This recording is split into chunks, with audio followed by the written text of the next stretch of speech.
छोड़ो मुझे पेनू जाहिल, मेरी कमर अकड़ गई है। रायमा दर्द से सिसकी तो यजदान ने मजीद उसे कमर से जकड़ा और गुस्से से कहा, बहुत सता लिया तुमने, अब तुम्हें पता चलेगा कि दर्द किसे कहते हैं।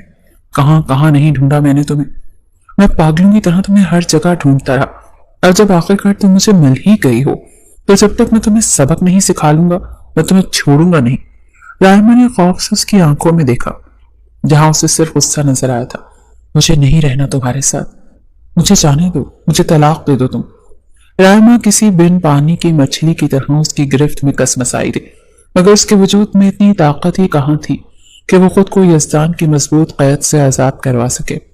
एक झटके से उसे फिर अपने करीब करके कहने लगा, अच्छा इतनी आसानी से जाने दूं? ऐसे कैसे जाने दूं मैं तुम्हें?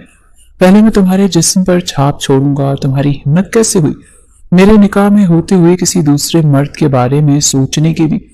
तुम मेरी यजदान खान की अमानत हो, मैं तो अपनी कोई चीज भी किसी को नहीं देता, तो तुम फिर मेरी बीवी हो, मेरे निकाह में हो, तो मैं तुम्हें कैसे किसी गैर मर्द के हवाले कर दूं? मेरी ये गैरत को गवारा नहीं करता। ये कह के यजदान ने उसे बेड पर पटखा था। मैं नहीं मानती इस निकाह को और ना ही तुम्हें, मुझे नफरत है तुमसे यजदान खानजादा। सुना तुमने? अगर ये बात बार बार भूल जाते हो तो एक बार फिर कान खोल कर सुन लो, नफरत है तुमसे और तुम अभी मुझे हाथ भी नहीं लगाओगे। मुझे घिन आती है तुमसे, तुम जहां जहां मुझे टच करते हो मैं 10 बार उस जगह को धोती हूँ, समझे? रायमा को खुद भी नहीं पता था कि वो जुनूनी अंदाज में क्या से क्या बोले जा रही है और उसके अल्फाज यजदान की जुनूनियत को किस कदर बढ़ावा दे रहे हैं। रायमा चीखती चिल्लाती रही मगर यजदान ने उसकी एक न सुनी। अपनी शर्ट के बटन खोलते यजदान उस पर हावी हुआ था। सबसे पहले ये यजदान की नजर उसके खूबसूरत गुलाबी होंठों पर पड़ी। यजदान बेकाबू होते ही उन पर टूट पड़ा। ऐसे लग रहा था जैसे वो कई बरसों से इन्हीं नाजुक जाम का प्यासा था। उसके बाद यजदान ने सारी रात रायमा से अपना हक वसूल किया। सुबह फजर से कुछ देर पहले उसकी जान बख्शी। अपना हक वसूल करने के बाद यजदान तो आराम और सुकून की नींद सो गया, मगर रायमा की नींद उड़ गई। वो अभी तक इस शौक में थी कि यजदान उसके साथ ऐसा कैसे कर सकता है। वो तो यजदान के साथ रहना ही नहीं चाहती थी और वो उसके साथ रिश्ता कायम कर चुका था। सारी रात उसे खुद से दूर करने की नाकाम कोशिश करती रही, मगर वो उसके वजूद पर छाप छोड़ता ही चला जा रहा था। क्या नहीं कहा था उसने? झूठा, हकीर, गलत साबित करने के लिए वो हर तरह से उसकी अना पर कारी ज़र्ब लगाती रही कि बस किसी तरह अपनी बेइज्जती महसूस करके वो उसे तलाक दे दे, उसे छोड़ दे, मगर उसके वजूद पर अपनी मोहर सख्त ना करे। मगर वो जिस कदर उसे बुरा कह रही थी, यजदान उसके वजूद पर पूरी शिद्दत से अपना अगला वार करता तो आयमा को तो आंखों की पुतलियां ही फिर कर रह जाती। पर अब वो उसके बिस्तर पर बैठी शौक से अंदाजे में थी, उसे देख रही थी। यजदान खुमार आलूद लहजे में कहने लगा कि अब ऐसे बैठकर कब तक मातम मनाओगी? यहाँ लेटो और सो जाओ, कसम से बड़ी अच्छी नींद आएगी तुम्हें। मगर वो तो बस उसे घूर घूर कर देखे जा रही थी, जो उसे मुकम्मल तौर पर अपना बना चुका था। ये किस हालत में घर आ रही हो तुम? कोई शर्म हया है या नहीं? शरीफ खानदानों से ताल्लुक है तुम्हारा, जानती भी हो तुम। अगर तुम्हारा बाप तुम्हें इस हालत में देख ले तो वो क्या सोचेगा? अरे तुम्हारे साथ साथ मेरा भी गला घोंट कर मार देगा। रात के तकरीबन 1 बज रहे थे जब 20 साला आयमा लड़खड़ा कर चलती हुई घर के दरवाजे पर पहुंची थी। बार बार सर को पकड़कर इंग्लिश में न जाने क्या ऑल फॉल बके जा रही थी। जब खतीजा बेगम ने उसे देखा तो गुस्से से आग बबूला हो गई। कहने लगी, ओफो मॉम, एक तो जब भी घर आओ आप ना दिन देखती है ना रात, बस डांटना शुरू कर देती हैं। तभी तो मेरा घर आने को दिल ही नहीं करता। उसके मुंह से आने वाली बदबू से साफ जाहिर था कि वो नशा कर कर आ रही है। ऊपर से जो कपड़े उसने पहन रखे थे वो बेहद टाइट थे, शॉर्ट टाइप और जीन्स, जिसका बस नहीं चल रहा था कि उसके गोश्त में ही घुस जाती। जैसे ही उन्हें इससे एक अजीब सी बदबू आई तो वो उसे झटके से छोड़ चुकी थी। आयमा जाकर सोफे से लगी, कहने लगी कि ये क्या, तुम ड्रिंक करके आई हो? दिमाग तो ठीक है ना तुम्हारा?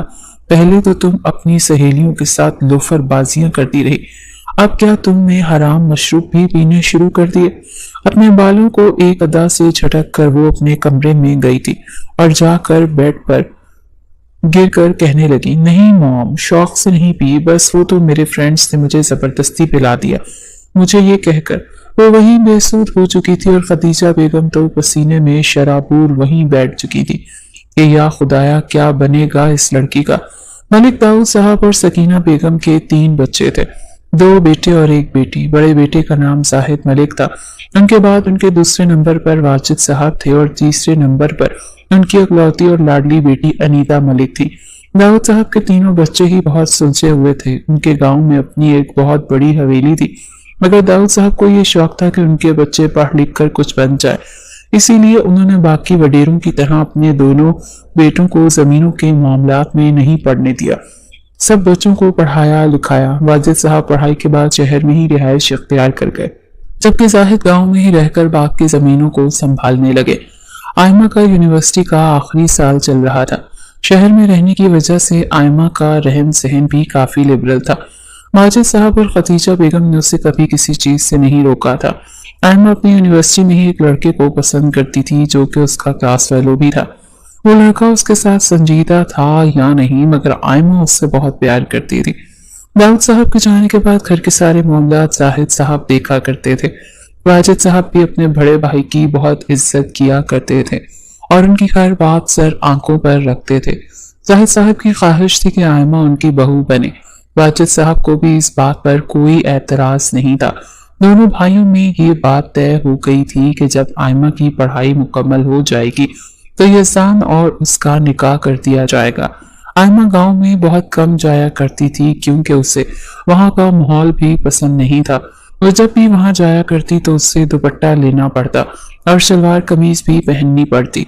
अगर कभी वो बगैर दुपट्टे के बाहर चली जाती तो उसका वो मैट्रिक पास कजन यज़ान उससे हवेली से बाहर भी ना निकलने देता। उसे बचपन ही से यज़ान से शदीद किस्म की चिढ़ थी। मारूफ से उसकी अच्छी दोस्ती थी, मगर यज़ान की वजह से वो उससे भी बहुत कम मिल पाती थी। जब कभी यज़ान शहर उनके घर आता तो आयमा के सामने ही ना आती। आयमा की अपनी फुप्पो के बेटे अजलान से भी बहुत अच्छी बातचीत थी। वो उसे बिल्कुल अपना बड़ा भाई समझती थी और अजलान भी उसे हमेशा छोटी बहन की तरह ही प्यार करता था। अजलान और यज़ान बचपन के दोस्त थे। आज इतवार का दिन था तो वाजिद साहब भी आज ऑफिस नहीं गए थे। वो लाउंज में बैठे टीवी देख रहे थे कि आयमा तैयार होकर उनके पास आई। बाबा मैं बाहर जा रही हूँ, फ्रेंड्स के साथ रात तक वापस आ जाऊंगी। बेटा आज तो इतवार है, आज तो अपने बाबा को भी थोड़ा टाइम दो। क्या तुम यूनिवर्सिटी में अपनी दोस्तों के साथ नहीं मिलती जो इतवार वाले दिन भी उनके साथ जा रही हो?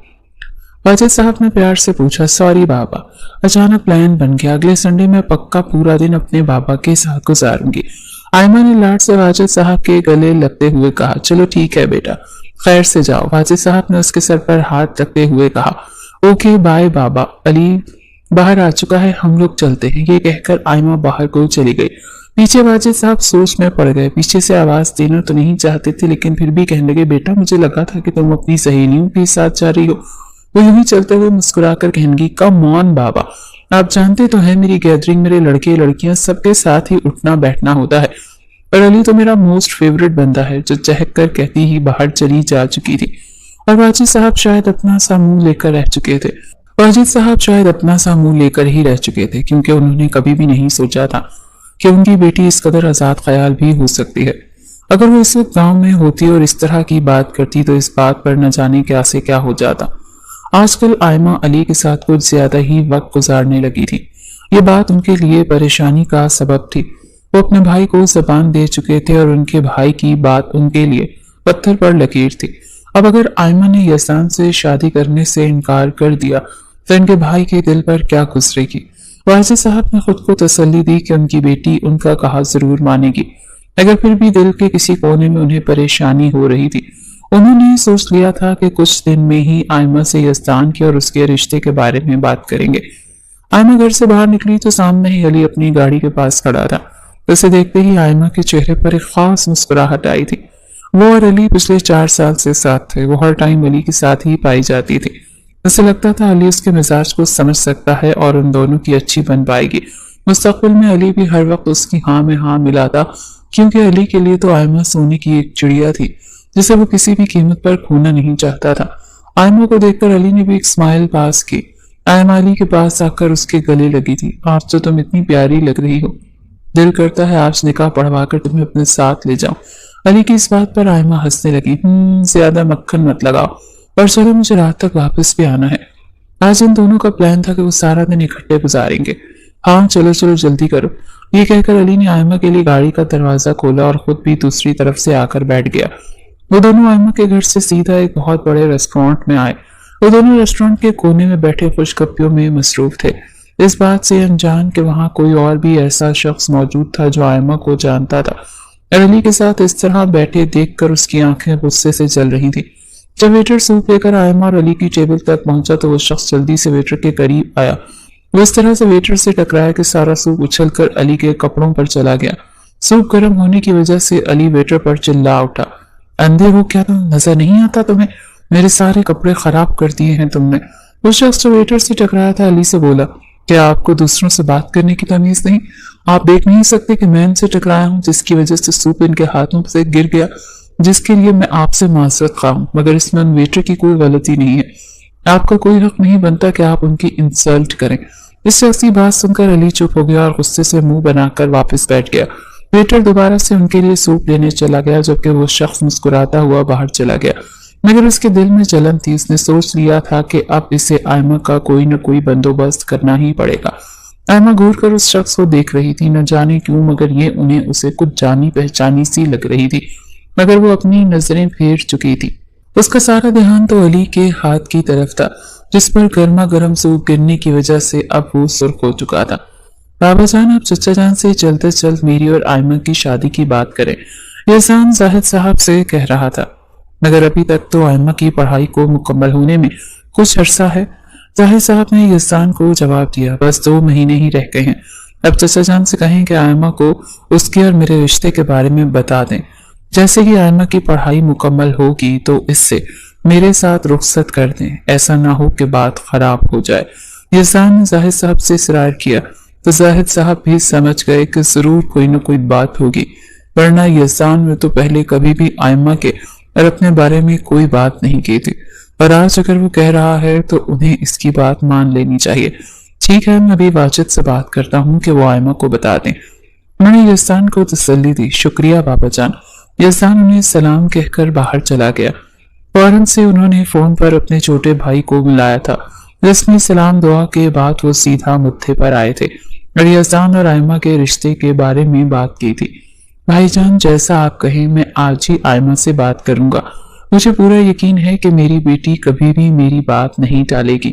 जाहिद साहब ने वाजिद साहब को कॉल की और सारी बात बताई। वाजिद साहब ने जाहिद साहब को तसल्ली दी कि जैसा वो कह रहे हैं बिल्कुल वैसा ही होगा। रात को जब आयमा घर आई तो 12 बज रहे थे। लाउंज में वाजिद साहब और खतीजा बेगम उसके इंतजार में बैठे थे। वाजिद साहब ने अपनी बीवी को भी सारी बात बता दी थी। उन्हें भी कोई एतराज नहीं था, क्योंकि वो इस बात से परेशान थी कि कहीं आयमा इनकार ना कर दे और अली के साथ शादी करने पर इसरार ना करे। क्या बात है मामा बाबा, आप लोग अभी तक जाग रहे हैं? पहले तो जल्दी सो जाते हैं, आयमा ने सवालिया अंदाज में अपने वालिदैन से पूछा था। इधर आओ बेटा, हमारे पास बैठो। वाजिद साहब ने आयमा को अपने पास बुलाया। आयमा जाकर अपने बाबा के पास बैठ गई। जी बाबा, बोलिए, क्या बात हो गई जो आपको इस तरह से मेरे इंतजार में बैठना पड़ा? देखो बेटा, मैं जो बात तुमसे कहने जा रहा हूँ वो आराम से सुनना। मुझे यकीन है कि मेरी बेटी कभी भी मेरा सर नहीं झुकाएगी। तुम्हें मालूम है ना कि तुम्हारे ताया अब्बू तुमसे कितना प्यार करते हैं और दाई अम्मी भी तुम पर जान मारती हैं। जी बाबा जान, वो दोनों मुझसे प्यार करते हैं तो मैं भी उनसे बहुत प्यार करती हूँ। मैं गांव जाती ही सिर्फ ताया जान और ताई जान और मारूफ के लिए हूँ। बेटा, तुम्हारे ताया जान चाहते हैं कि जैसे ही तुम्हारी पढ़ाई मुकम्मल हो तो तुम्हारी और एहसान की शादी कर दी जाए। ये बात तो मुझे बहुत अरसा पहले कह चुके थे, मगर मैंने तुम्हें इसलिए नहीं बताया क्योंकि मैं नहीं चाहता था कि तुम पढ़ाई के अलावा कहीं और ध्यान दो। अपने बाप की बात सुनकर आयमा की तो आंखें खुल गईं। कितनी ही देर तो वो कुछ बोल ही नहीं सकी थी। ये आप क्या कह रहे हैं बाबा जान? और वो एक पेंडू एहसान, मुझे वो बिल्कुल भी पसंद नहीं है। मैं तो उसको देखना तक भी पसंद नहीं करती और आप चाहते हैं कि मैं उससे शादी कर लूं? सवाल ही पैदा नहीं होता बाबा जान। उसको तो बोलने की भी तमीज नहीं है। अगले बंदे को काट खाने को दौड़ता है और मुझे तो वो देख भी नहीं सकता। मैं तो गांव में रह के भी नहीं सकती। ये बात आप भी जानते हैं कि मुझे में और यज़दान में जमीन आसमान का फर्क है। चलो बिलफर्ज जमीन और आसमान भी मिल जाएं, लेकिन मैं और यज़दान कभी भी इस रिश्ते में नहीं जुड़ सकते। प्लीज, हमारे रिश्ते पहले से ही काफी मजबूत हैं। मैं ताया और ताई जान से मोहब्बत करती हूँ, वो मुझसे करते हैं। मुझे जरूरी है कि वो इस तरह की बात करके मुझे उनसे नफरत करने पर मजबूर कर दें। आयमा ने अपने बाप को मनाना चाहा। बेटा, वो ऐसा बिल्कुल भी नहीं है जैसा तुम उसे समझती हो। बस वो चाहता है कि उसके घर की इज्जत को कोई और ना देखे। देखना, शादी के बाद वो तुम पर बिल्कुल भी सख्ती नहीं करेगा। वाजिद साहब ने उसकी बात का जवाब दिया था, पर बाबा जान, मैं उससे शादी नहीं करना चाहती। मैं किसी और को पसंद करती हूँ और शादी भी उसी ही से करूंगी। इसके अलावा मैं किसी से शादी नहीं कर सकती। आयमा की बात सुनकर वाजिद साहब को बहुत दुख हुआ था। कौन है वो? अली, मेरा क्लास फेलो। वो और मैं पिछले 4 साल से एक दूसरे को पसंद करते हैं। अली मुझे काफी दफा कह चुका है कि वो अपने घर वालों को भेजना चाहता है। मैं उसे ये कहकर मना कर देती थी कि अभी मेरी पढ़ाई मुकम्मल नहीं हुई, मगर आप तो उस जाहिल गंवार के साथ मेरी शादी करना चाहते हैं। बाबा प्लीज समझने की कोशिश करें, मैं उसके साथ नहीं रह सकती। आप ताया जान को जवाब दे दें। ये कहकर आयमा वहां से चली गई और वाजिद साहब को ये समझ नहीं आ रही थी कि वो अपने भाई को कैसे बताएं कि जिस बेटी पर उन्हें इतना मान था वो कभी भी उनकी बात नहीं टालेगी। वो उन्हें उनके मुंह पर ही इनकार करके जा चुकी थी। आखिरकार काफी हिम्मत करके उन्होंने अपने बड़े भाई को कॉल की और आयमा के इनकार के बारे में बताया, मगर उन्होंने ये बात अपने भाई को नहीं बताई कि वो किसी और को पसंद करती है। उन्होंने सिर्फ यही कहा कि आयमा को यज़दान पसंद नहीं। उन्होंने काफी मनाने की कोशिश की, मगर वो नहीं मानी। जाहिर साहब ने ये बात अपने घर वालों को बताई। यज़दान उनकी बात सुनकर चुपचाप बाहर चला गया। जाहिर साहब को लगा कि वो आयमा के इनकार की वजह से हर्ट हुआ है, कुछ अरसे में संभल जाएगा। यज़दान वहां से सीधा शहर आया था। आयमा इस वक्त अपने कमरे में सो रही थी। यज़दान खिड़की के रास्ते से कमरे में दाखिल हुआ। आयमा को महसूस हुआ कि कोई उसके बेड पर बैठा हुआ है। उसने आंखें खोल कर देखा तो अपने सामने किसी साए को देखकर उसके मुंह से चीख निकलने ही लगी थी कि यज़दान ने उसके मुंह पर हाथ रखकर, मैं यज़दान, अब मैं तुम्हारे मुंह से हाथ उठा रहा हूं, मगर आवाज ना निकले तुम्हारी। तुम यहाँ पर क्या कर रहे हो? आयमा ने दबी हुई आवाज में गुस्से से कहा। तुम अच्छी तरह से जानती हो कि मैं यहाँ क्यों आया हूँ। रिश्ते से इनकार क्यों किया तुमने? उसी लड़के अली की वजह से ना, जिसके साथ तुम उस दिन रेस्टोरेंट में मौजूद थी। यज़दान ने उस दिन आयमा को अली के साथ देख लिया था और उसी ही ने अली पर सूख गिराया था।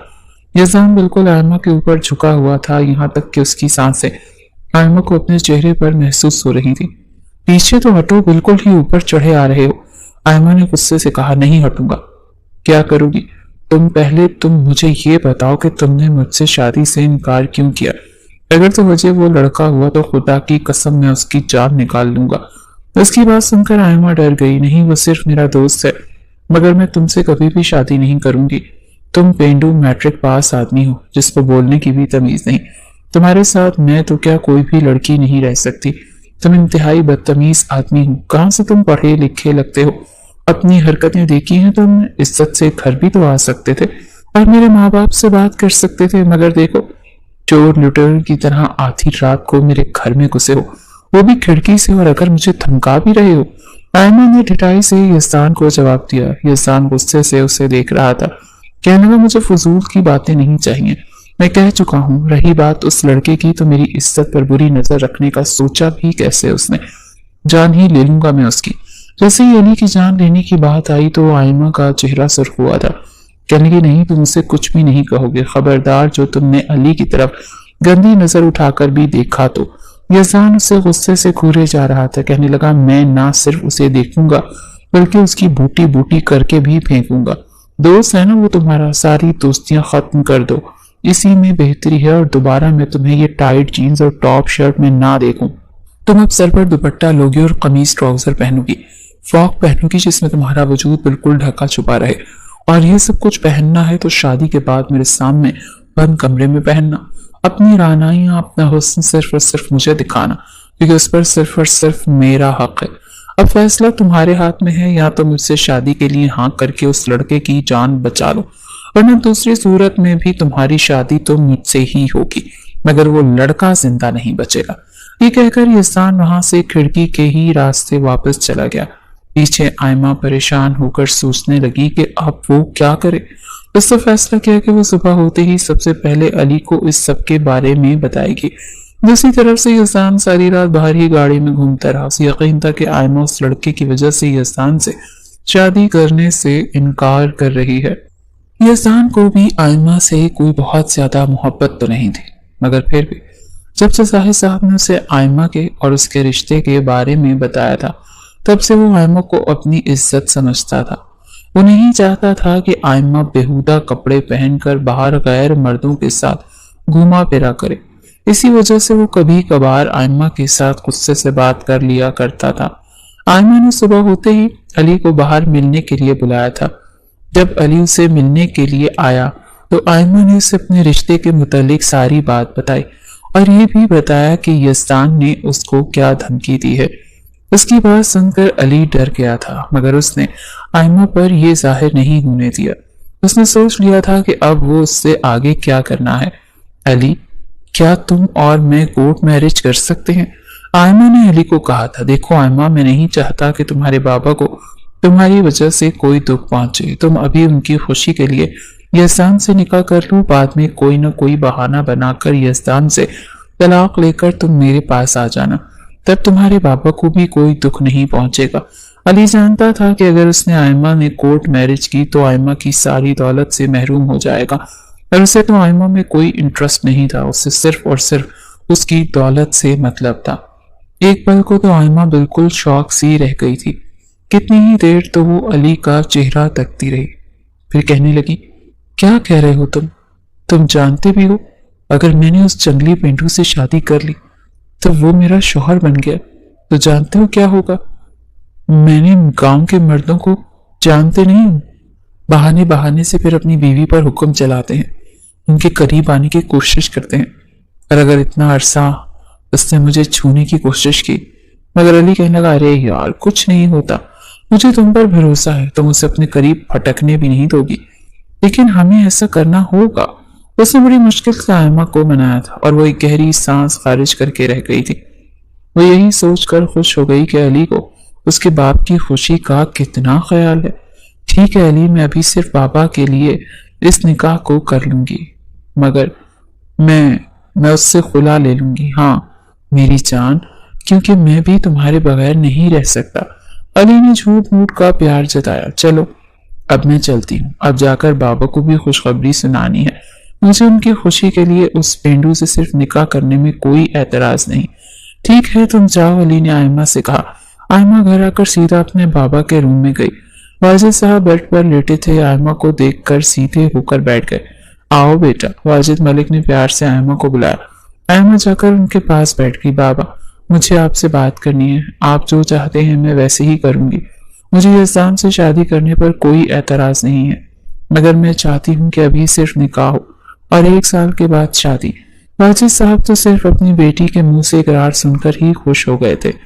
انہوں نے بیٹی کے سر پر ہاتھ رکھا اور کہا، شاباش میرا بیٹا، مجھے پورا یقین تھا کہ تم آخرکار میری بات مان ہی جاؤ گی، مجھے تم پر فخر ہے۔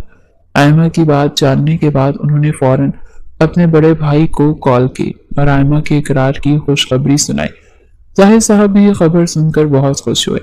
انہوں نے اپنے گھر والوں کو نکاح کی تیاریوں کا حکم دے دیا۔ ہم لوگ اگلے جمعے کو ہی جا کر اس فرض سے ثبوتوش ہو جائیں گے۔ یزدان یہ خبر سن کر حیران ہوا تھا، اس سے امید نہیں تھی کہ آئمہ اتنی جلدی مان جائے گی، مگر خیر جیسے بھی ہوا اس نے مانا تو تھا۔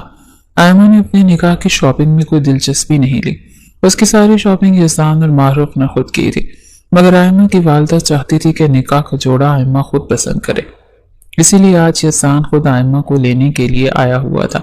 ماما مجھے نہیں جانا، آپ خود چلی جائیں، جو ڈریس آپ کو پسند آئے گا میں وہی پہن لوں گی، دولہا تو میرے پسند کا ہے نہیں، تو میں نے اپنی پسند کا جوڑا لے کر کیا کرنا ہے۔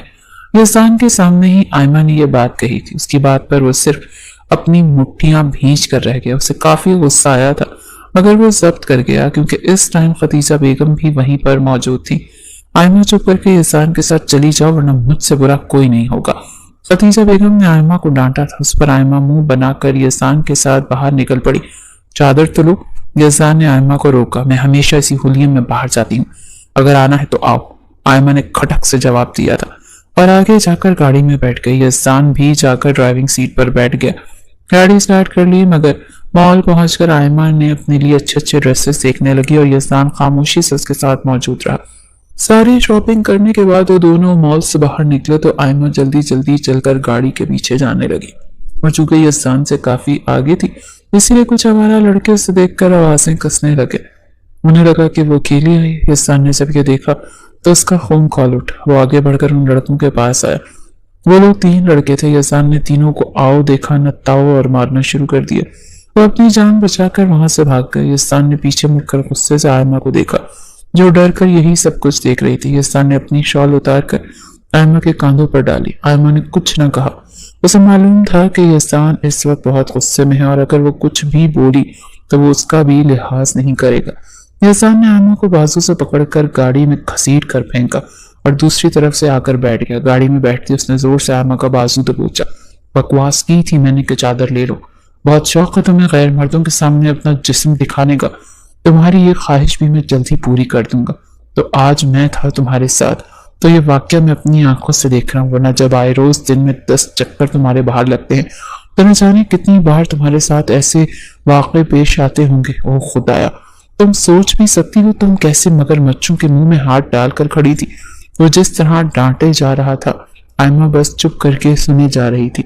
हकीकी बात भी तो यही थी। कोई 100 बार लड़कों ने उस पर जुमले कसे थे और हर बार ही वो या तो नजरअंदाज करके आगे गुजर जाती थी या फिर उन लोगों से उलझ भी पड़ती, मगर उससे तो जैसे फर्क ही नहीं पड़ता था कि कोई उबाश लड़का उस पर जुमले कस रहे हैं। ये नंगे मंगे कपड़े मेरे सामने पहनना जब तुम्हारी पूरी तरह मेरे काबू में होगी, फिर देखता हूं मैं कैसे इस तरह की ड्रेसिंग करके तुम बाहर निकलती हो। यज़दान ये कहकर गाड़ी चलाने लगा। सारा रास्ता उसने आयमा से कोई बात नहीं की। आयमा के घर के सामने उसने उसे उतारा और खुद गांव की तरफ चल पड़ा। घर पहुंचते उसने जाहिद साहब से कहा कि बाबा मैं चाहता हूं कि आयमा की रुखसती भी निकाह वाले दिन ही हो जाए। वो यहाँ से भी पेपर्स लेने के लिए जा सकती है। वैसे भी कुछ ही अरसा रह गया उसकी पढ़ाई मुकम्मल होने में। मगर बेटा वाजिद नहीं मानेगा और अगर वो मान भी गया तो आयमा नहीं मानेगी। बाबा आप कुछ भी करें और चचा जान को मनाएं। मैं कुछ नहीं जानता। जाहिद साहब ने सोचा कि वो वाजिद साहब को निकाह वाले दिन ही बताएंगे ताकि उनके भाई ज्यादा टेंशन ना ले। आखिरकार निकाह का दिन भी आन पहुंचा। आयमा ने सफेद रंग की मैक्सी पहनी थी जिस पर गोल्डन कलर का काम हुआ था, जबकि यज़दान ने भी सफेद कलर का ही कुर्ता बनवाया था। अजलान चूंकि यज़दान का दोस्त भी था और उन दोनों का कजन भी, इसीलिए वो हर काम में आगे आगे था। अजलान और मारूफ एक दूसरे को पसंद करते थे। चूंकि मारूफ के भाई की शादी थी तो वो भी काफी खुश थी क्योंकि उसके होने वाली भाभी उसकी बहुत अच्छी दोस्त भी थी। जाहिद साहब और वाजिद साहब से कहा कि वाजिद मैं तुमसे भी एक बात कहने वाला हूँ। मुझे उम्मीद है कि तुम जिस तरह पहले मेरी हर बात मानते हो अब भी मुझे इनकार नहीं करोगे। जी जी भाईजान हुक्म करें आप। मैं चाहता हूँ कि आयमा और यज़दान की रुखसती भी आज ही हो जाए। निकाह तो वैसे भी हो ही गया है, अब रुखसती में क्या हर्ज है। मगर भाई साहब आयमा नहीं मानेगी। मैं उससे बात करके देखता हूँ, अगर तो वो मान गई तो ठीक, वरना मैं अपनी बेटी के साथ इस मामले में जबरदस्ती नहीं करूंगा। वाजिद साहब आयमा के पास गए। आयमा बेटा तुमने पहले मेरी एक बात मानकर मेरा मान बढ़ाया है, अब मैं चाहता हूँ कि एक आखिरी दफा तुम मेरी एक और बात मान लो। तुम्हारे ताया जान चाहते हैं कि तुम्हारी रुखसती भी आज ही हो जाए। बेटा मेरे सर मत झुकाना, खुदा के लिए मान जाओ, मैं तुम्हारे आगे हाथ जोड़ता हूँ। मगर बाबा आयमा कुछ कहने ही वाली थी कि अपने बाप के जुड़े हाथों को देखकर चुप हो गई। ठीक है जैसे आपको बेहतर लगे, मुझे कोई एतराज नहीं, आयमा ने दुखी दिल से कहा। वाजिद साहब ने खुशी से उसके सर पर बूसा दिया। शाबाश मेरी बेटी, मुझे तुमसे यही उम्मीद थी। आखिरकार रुखसती का वक्त भी आ गया। सब लोग उस अचानक रुखसती पर हैरान थे, मगर चूंकि निकाह हो चुका था तो किसी ने भी ज्यादा बातें नहीं की। घर पहुंचकर कमरे में आते ही आयमा ने अपनी सारी ज्वेलरी उतार दी और वॉशरूम में जाकर कपड़े भी चेंज कर लिए। जैसे ही वो वॉशरूम से बाहर निकली तो आगे से यज़दान कमरे में आ चुका था। आयमा ने उसे मुकम्मल तौर पर इग्नोर कर दिया और जाकर बेड पर लेट गई। यज़दान ने उससे पूछा ये क्या तरीका है? आज हमारी शादी की पहली रात है और तुम इस तरह से मुझे इग्नोर कर रही हो। हाँ कर रही हूँ मैं इग्नोर, मुझे कोई इंटरेस्ट नहीं है तुम में। पता नहीं मेरे पापा को क्या हो गया था कि तुम जैसे इंसान के साथ मेरी शादी करवा दी, जो ना तो पढ़ा लिखा है ना ही तमीज था। तुम्हारी ये बदतमीजी में ज्यादा दिन बर्दाश्त नहीं करूंगी। क्योंकि आज हमारी अचानक रुखसती हो गई, इसीलिए मैं तुम्हें कुछ दिन वक्त दे रहा हूँ। इसके बाद मैं तुम्हारी एक नहीं सुनूंगा। अभी तक मैं वलीमा भी आगे करवा दूंगा तुम्हारे पेपर्स का बहाना बनाकर, क्योंकि इस तरह हमारा वलीमा भी हलाल नहीं हो सकता। रिजवान ने उसकी बात को इग्नोर करते हुए अपनी बात कही थी। आयमा ने शुक्र अदा किया कि उसके पेपर सब उस टाइम मिल गया था। इस अरसे में वो अली के साथ प्लानिंग करके इस आदमी से छुटकारा हासिल कर सकती थी। आयमा बेड पर सो रही थी जब यज़दान भी उसके साथ आकर लेट गया तो आयमा जल्दी से उठकर बैठ गई। तुम बेड पर क्यों सो रहे हो? तुम्हें दिख नहीं रहा यहाँ पर मैं सो रही हूँ? तो और क्या मैं जमीन पर सोऊं? सोफा तो इतना छोटा है, वहां पर तो मैं आधा भी नहीं आ पाऊंगा। और तुम टेंशन मत लो, मैं तुम्हें हाथ भी नहीं लगाऊंगा। अभी मेरे इतने बुरे दिन नहीं आए कि मैं किसी के साथ नींद में जबरदस्ती करूं। अगर मुझे इतना ही शौक होता तो मैं अब तक अपना शौक पूरा कर चुका होता। सिर्फ और सिर्फ तुम्हारी वजह से लिहाज कर रहा हूँ, इसलिए आराम से सो जा। जब भी मेरे जज्बात बहके तो तुम दुनिया के चाहे किसी भी कोने में हो, मुझसे नहीं बच सकती। लेकिन अभी तक तुम बेफिक्री से सो सकती हो। आयमा उसे गौर से देखती रह गई, फिर गुस्से से कंफर्टर खींच कर खुद पर किया और एक जानिब को लेट चुकी थी। सारी रात पहले तो उसे नींद ही नहीं आई थी। थोड़ी देर के लिए जब उसकी आंख लगने लगी तो यज़दान के खराटे उसकी नींद में खलल डाल चुके थे। उसने पलट कर देखा तो यज़दान मुंह खोले ऊंचे ऊंचे खराटे ले रहा था। वो उठकर बैठ गई, कहने लगी, ये क्या गेंडे की तरह मुंह खोल कर भां भां कर रहे हो? बंद करो अपना मुंह, मैं डिस्टर्ब हो रही हूँ। यज़दान जाग रहा था मगर फिर भी उसने अपनी आंखें न खोली और मजीद बुलंद आवाज में खराटे भरने लगा। गुस्से से आयमा ने तकिया उठाया और जैसे ही यज़दान के मुंह पर रखकर उसका सांस बंद करने लगी तो एक झटके से यज़दान ने उसे बाजू से पकड़कर खुद पर गिरा लिया। कहने लगा, ऐसा करने का कभी सोचना भी मत, क्योंकि तुमने इस तरह की हरकतें की तो तुम बर्दाश्त नहीं कर पाओगी। अपनी कमर पर यज़दान का हाथ देखकर वो जी भर कर उठता है। कहने की, छोड़ो मुझे, तुमने कहा था मुझे टच नहीं करोगे। यज़दान कुमार आलूद आंखों से उसे देख कर कहने लगा, तुमने खुद ही पंगा लेने की कोशिश की है। बीवी को मेरी इस वक्त मेरे कमरे में हूँ, इतनी राहत तुम्हें दे चुका हूँ कि तुम्हें हाथ नहीं लगाऊंगा। अब मेरे खर्राटे तो तुम्हें बर्दाश्त करने ही पड़ेंगे। अगर बार बार इस तरह की हरकतें करके मुझे जगाओगी तो मेरा अंदर का सोया हुआ शेर जाग जाएगा और फिर मेरी शहरी लोमड़ी मेरे जंगल से बच नहीं पाएगी। खुद को छुड़वा कर आयमा दूसरी तरफ मुंह करके सो चुकी थी। अगले दिन सुबह होते ही आयमा ने अली को कॉल करके सारी बात से आगाह किया। अली उसके बात सुनकर पहले तो कुछ देर सोचता रहा, फिर आयमा को तसल्ली देते हुए कहा, तुम पेपर सब उसके साथ गुजारा कर लो, मगर उसको अपना करीब भी ना आने देना। जब हमारा आखिरी पेपर होगा तो तुम और मैं यहाँ से कहीं दूर चले जाएंगे। आयमा अली से बात करके रिलैक्स हो गई थी। अब उसे कोई टेंशन नहीं थी, उसे बस 2 महीने तक इस शख्स को बर्दाश्त करना था। आयमा भी सब सोच ही रही थी कि यज़दान कमरे में दाखिल हुआ और आयमा को देखकर कहा कि आज हमारी शादी की पहली सुबह है और तुम तैयार भी नहीं हुई। भाई सब नाश्ते पर तुम्हारा और मेरा इंतजार कर रहे हैं। जल्दी से कोई अच्छे से कपड़े पहन लो और बाहर सबसे तमीज से मिलना। मैं नहीं चाहता कि मेरे घर वालों को तुम्हारी कोई भी बात बुरी लगे। वो सिर्फ तुम्हारे घर वाले नहीं, मेरे भी खानदान वाले हैं और मुझे सिर्फ तुमसे ही नफरत है, तायाजान, ताईजान और मारूफ से नहीं। आयमा ये कहकर वॉशरूम में तैयार होने चली गई। यज़दान वहीं पर बैठकर बेड पर फोन चलाने लगा। आयमा ने जब फ्रॉक पहनी तो उससे फ्रॉक की पिछली जिप बंद नहीं हो रही थी। उसे लगा था कि यज़दान बाहर जा चुका होगा, इसीलिए वो कमरे में आ गई ताकि शीशे के सामने खड़े होकर अपनी जिप बंद कर सके। वो कमरे में आकर शीशे के सामने खड़ी हो गई। अभी तक उसकी नजर यज़दान पर नहीं पड़ी थी। जैसे ही उसने शीशे में देखा तो यज़दान बेड पर बैठा मोबाइल चला रहा था। आयमा ने शर्मिंदगी से अपनी जिप जल्दी से बंद करनी चाही, मगर वो शायद अटक चुकी थी। यज़दान ने नजर उठाकर सामने देखा तो उसकी नजर आयमा की नंगी कमर पर जा पड़ी। उसे मालूम हो गया कि आयमा से जिप बंद नहीं हो रही। वो खामोशी से उठकर आयमा के पीछे आकर खड़ा हुआ। वो, हेलो, शर्म नहीं आती? जाओ कमरे से बाहर, ये मेरे पास क्यों आ रहे हो? वो जल्दी से दीवार के साथ लगी थी, हाथ अभी भी पीछे ही थे। यज़दान ने घूर कर उसको देखा, कहने लगा, भूल क्यों जाती हो? कजन नहीं हूँ, शौहर हूँ तुम्हारा। जिप अटक चुकी है, मेरी तरफ आओ, मैं बंद कर देता हूँ। मगर वो गुस्से से घूर कर कहने लगी, कोई जरूरत नहीं, मैं खुद कर लूंगी, जाओ अब यहाँ से। यज़दान एक अदा से अपनी आंखें फेंक कर कहने लगा, ठीक है, जल्दी आना। वो उठकर कमरे के बाहर जाकर खड़ा हो चुका था। जानता था इस लड़की से जिप इतनी आसानी से बंद नहीं होगी। आयमा ने खुद को आईने में देखा और पीछे बाजू करके जिप को बंद कहने लगी और उसकी नाकाम कोशिश करने लगी, मगर उसके बाजू थक चुके थे, जिप बंद होने का नाम ही नहीं ले रही थी। आखिर को थक हार कर अपने हाथ ड्रेसिंग टेबल पर रखकर वो हाँफने लगी। जब धीरे से दरवाजा खोलकर यज़दान अंदर आया, उसकी सफेद दूधिया कमर को देखकर उसके दिल में कुछ हुआ था, मगर वो संजीदगी से चलता हुआ उसके पीछे आकर खड़ा हुआ। इससे पहले कि आयमा कुछ कहती वो अपने लबों पर उंगली रखकर पहले ही उसकी बक बक बंद कर चुका था और फिर खुद उसकी जिप को ठीक करके बंद करने लगा। जैसे जैसे उसकी उंगलियों का लम्स आयमा को अपनी कमर पर महसूस हो रहा था, एक झुरझुरी सी उसे अपने वजूद में तैरती हुई महसूस हो रही थी।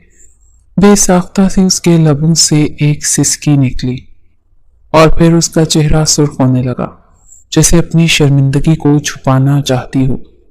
मगर यज़दान मुस्कुराकर मायने खेज अंदाज में उसके कान के करीब आया और कहने लगा, इतने में ही सिसक पड़ी बेगम साहिबा। सोचो वो रात जब धीरे धीरे तुम्हें हर एक पर्दे से आजाद करके तुम्हारे वजूद पर मोहब्बत की बारिश करूंगा, तुम इनकार करती रह जाओगी कि प्लीज मुझे छोड़ दो, मैं थक चुकी हूँ, लेकिन मैं तुम पर रहम नहीं करूंगा।